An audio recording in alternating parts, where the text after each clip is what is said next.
29 अगस्त को एक नेटफ्लिक्स पर शो रिलीज हुआ जिसका नाम था IC-814 द कांदाहार हाईजैक।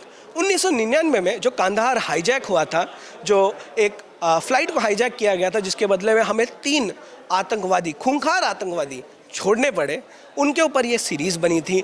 और इस सीरीज़ को बहुत बैकलैश मिला, बहुत बवाल हुआ। बवाल इस वजह से हुआ क्योंकि जो सबसे पहला कारण था वो ये था कि शो में जो आतंकवादी है उनके जो कोड नेम थे वो भोला और शंकर ऐसे नाम से रखे गए थे।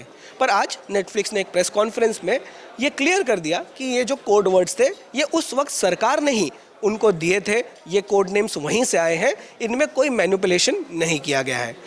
For the benefit of audiences unfamiliar with the 1999 hijacking of Indian Airlines Flight 814, the opening disclaimer has been updated to include the real and code names of the hijackers.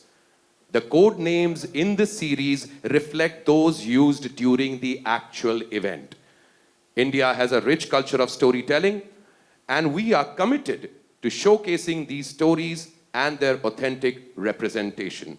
पर इसके अलावा भी 2 बड़े सवाल इसमें सामने और आते हैं। वो ये है कि आतंकवादियों को सहानुभूति क्यों दिखाई गई है कि एक तरफ आप दिखा रहे हो कि आतंकवादी लोगों को मार रहे हैं और बहुत घिनौने काम कर रहे हैं, पर दूसरी तरफ दिखा रहे हो कि वो जो पैसेंजर्स हैं जिनको उन्होंने अगवा किया हुआ है उनके लिए डॉक्टर बुला रहे हैं, उनको मदद कर रहे हैं, उनको वॉशरूम लेके जा रहे हैं। ये सब करने की क्या ज़रूरत थी? एक आतंकवादी जो है वो इंसान शायद कहलाने के लायक भी नहीं है और आप उनका ह्यूमन साइड दिखाने की कोशिश कर रहे हैं।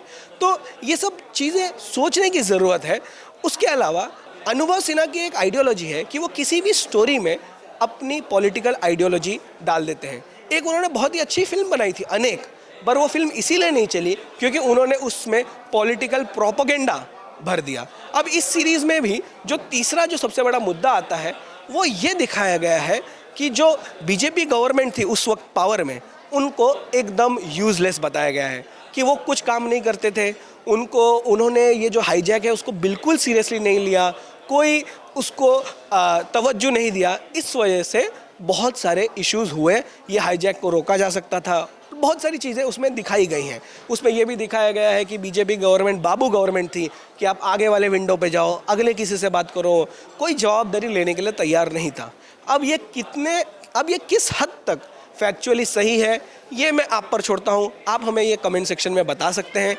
अगर आपने ये शो देखा है तो इस पर आपकी क्या प्रतिक्रिया है ये हमें कमेंट सेक्शन में बताना बिल्कुल मत भूलिएगा। आज अनुभव सिन्हा जो इसके डायरेक्टर हैं उनसे ये पूछा गया, इसके बारे में सवाल पूछे गए, पर उन्होंने कोई भी सवालों का जवाब नहीं दिया। उनकी एक मीडिया से थोड़ी सी गर्मा गर्मी भी हो गई थी, पर उन्होंने कोई भी जवाब देने से इनकार कर दिया है।